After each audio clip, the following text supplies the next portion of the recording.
Hi, welcome to my channel. My name is Holly, and today we're just going to jump right in. I have been losing my voice. I've been sick for a while, so I'm going to try to make this video quick so I have a voice left at the very end. I am starting with a blue sugar plum Nutcracker piece of vinyl that I got from the Vinyl Cottage. So this is similar, the characters on this vinyl are similar to the pink tumbler that I made in a previous video. I'll make sure I link all my supplies below. I already had the V-split cut out on this vinyl. I had measured this 32-ounce Hydrofit from the Steel Magnolia shop a long time ago, and so I've had this vinyl sitting there ready for me to use. So I just went ahead and decided to stick it onto this tumbler and get this project taken care of. So I am peeling off the backing of this blue vinyl. I'm going to wrap it around the tumbler, making sure that the seam line matches up to either the front or the back of the spout on the tumbler. Once I have that on there, then I can twist off the lid and set that aside. I only need the lid to line it up. After I apply the vinyl to the tumbler, I'm going to start marking off a section with painter's tape. That's going to be the section in the middle where I'm going to have my darkest color glitter, and then the portion up above is going to be a lighter color glitter. I am cutting off the excess of that tape that's overlapping itself to make sure that my edges and corners are nice and crisp and sharp. And then I'm going to start applying that Helios glitter glue to the top section before I apply my silver glitter. Because my glitter is silver and the base of this tumbler is silver, then you're not going to see any base at all. And this glitter is not a fine glitter. It does have some bigger pieces in it, but I'm not worried about it because it's a silver on silver. As I'm applying my glitter glue with the brush, I'm trying to carefully brush upward away from the tape line so that I don't have any bleeding underneath, but some of that glue, since it's such a very thin liquid, still seeped underneath that tape, and so I had to clean off a little bit of that later when I removed the tape.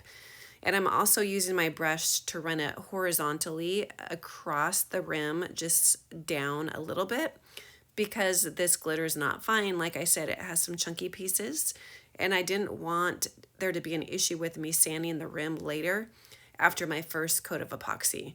So I'm just making sure that I bring my glue down away from the top of that rim a little bit to make my life a little bit easier after I apply that first coat of epoxy. Now I'm just using my heat gun to make sure that that glitter glue becomes translucent, because that's when it starts to feel really tacky, and that's when it gives the glitter something really good to adhere to. And I'm going to go ahead and peel up that tape before I apply my glitter.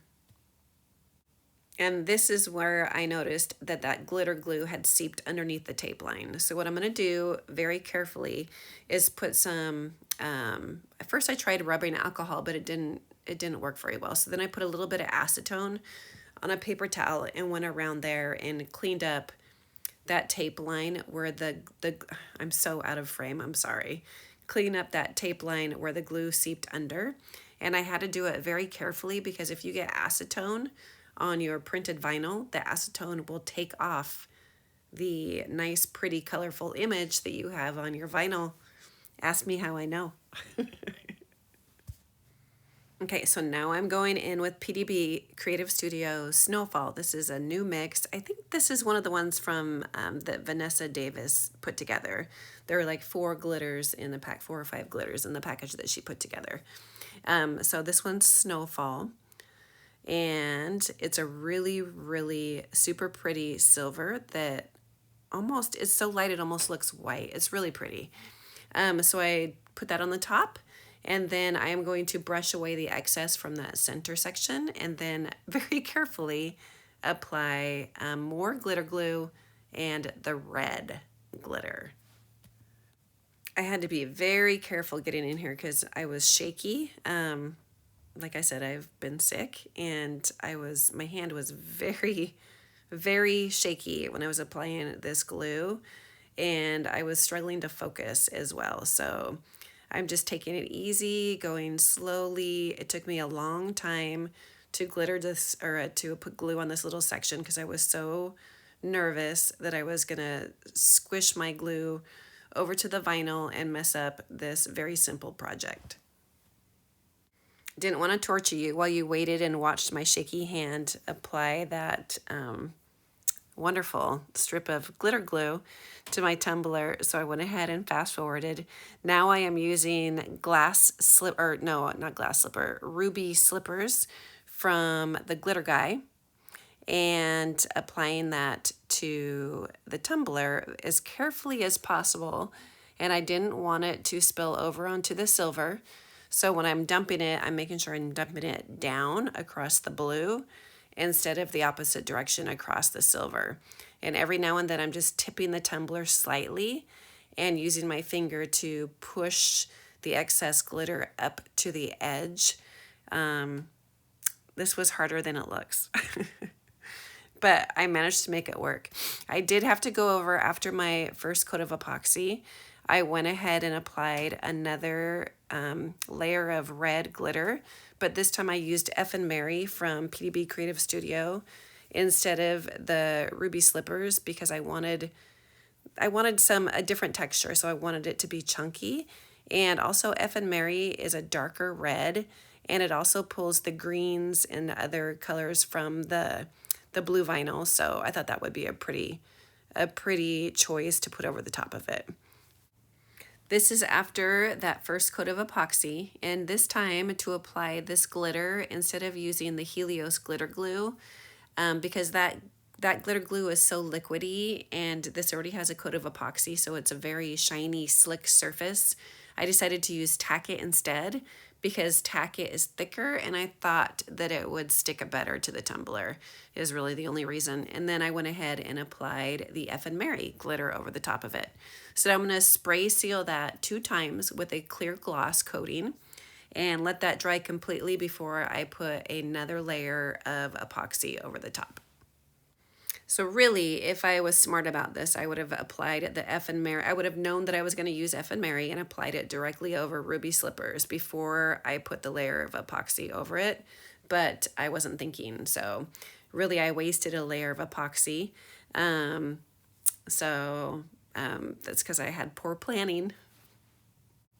Also, before I spray sealed that red strip with my clear gloss, I'm just pressing it down with my fingers to flatten out all the chunky pieces. And then I will apply the clear coating 2 times, the clear gloss spray, and then a coat of epoxy. The epoxy I'm using is a new epoxy from Flynn Sisters boutique. It's her Flynn Sister supply shop. And I've been using her epoxy only ever since I got it. And this blue is a dark color and the red is dark. And Flynn Sisters, Jessica Flynn's epoxy applies beautifully over this, and I torch it and it doesn't bubble and you can't see the micro bubbles like you can with the other epoxies that I've used. So if you haven't tried it, go get some, give it a try. She has small bottles and she has half-gallon jugs. I think you'll like it. I do live in a colder climate, but I keep my craft room quite warm. Okay, so we're on to the final step, and thank goodness because my voice is slowly disappearing. I have taken this off the turner. I've sanded the top rim, scraped it with my craft knife, sanded the bottom, made sure everything was nice and level, and now I am ready to apply my vinyl striping. So this is an old sheet of stripes that I've had for over a year, whatever that is. Just sits in my little craft tubs, and then I just use them as I need them. And so I'm just cutting off the edges because I want the thin piece and I also want the thicker piece in between the thin pieces. So I'm going to use a thick stripe and a thin stripe. And I am just going to do a very simple outline of that red V-split. So I'm going to put 2 thick pieces right over the top of the red on both sides. And then I'm just going to do 1 very thin piece over the blue just to kind of draw your eye down a little bit because it looks like there's more blue surface than silver. And so I want some of that blue to be taken up a little bit with a different color. So I'm going to use red. After I applied the two bottom strips and I applied one of the top, I'm just going around with my measuring tape just to make sure that the distance between the two of them is the same throughout. Sometimes with my eyes I can kind of see where it's thicker and thinner in areas, and sometimes I can't. So I just use my tape just to double check, and then I'm going to match those up and adjust as needed, and then I'll do the same thing for the other side. Once I have those matched up, I'm just going to leave them overlapped and just cut around the edges and then pull off that excess and leave it as is. So you're going to see a little section at the very tip where the two pieces overlap, but I'm okay with that. Now I'm going to go ahead and do that thinner strip on the bottom where the blue is, and then I will measure with my measuring tape again and then cut just like I did right at the corners, and then I'm ready to apply my words. I found this on Etsy. Yes, I paid for it. But I cut and then I rearranged the words because I thought that the wording was too big to fit in one section, and I kind of wanted one part of the words to be in the silver part, and then I wanted the rest of the words to be on the blue. And so I cut and rearranged and then shrunk and just kind of changed it a little bit. So it's the children were nestled all snug in their beds while visions of sugar plums danced in their heads. So I thought that was appropriate for the pattern of vinyl for this tumbler. So I'm going to speed this up and I'll show you where I placed the words. Also, when I have little words, I always cut two, and this is why. Because on one of these, I pulled off part of the word and I messed up the shape of the letters. And so because I had that second piece over there, I just stole the word from that piece and put it onto this one, and everything was fine. I have really been loving lining up the words with the line of the V-split going up at an angle.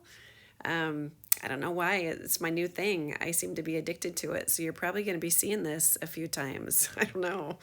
Anyway, so for the first part of the words, I have them lined up just like I did my tropical Christmas tumbler. And then on the flip side, at the blue, right in the middle of that blue, directly beneath where the V-split begins, I'm going to have the rest of the words. The hardest part of this entire tumbler was getting these words to line up with the offset. So I did the words in black, I did the offset in a gray color, and what I did was I cut apart all the sections of my black words so that I could line them up individually to the offset, because I don't trust myself. I know that I'm going to get it on there crooked, and there's a lot of words. So if I get the top portion of it lined up and then I drag my vinyl down, it always winds up crooked. And so I just don't trust myself. So I cut out each word at a time. It took a long time to do it that way, but at least I was happy with the result after I did it. Okay, so now the tricky part is to get these words lined up perfectly underneath the V-split of that blue section. So what I'm using is the grid line on my transfer tape. I've matched the bottom, I've matched one of the red lines up to the bottom of the letters in the word plums. And now I'm going to trim off right on a red line at the bottom to use as my straight line on the bottom of I'm going to use that as the straight line to line up with my bottom edge of the tumbler. Okay, that was hard to say.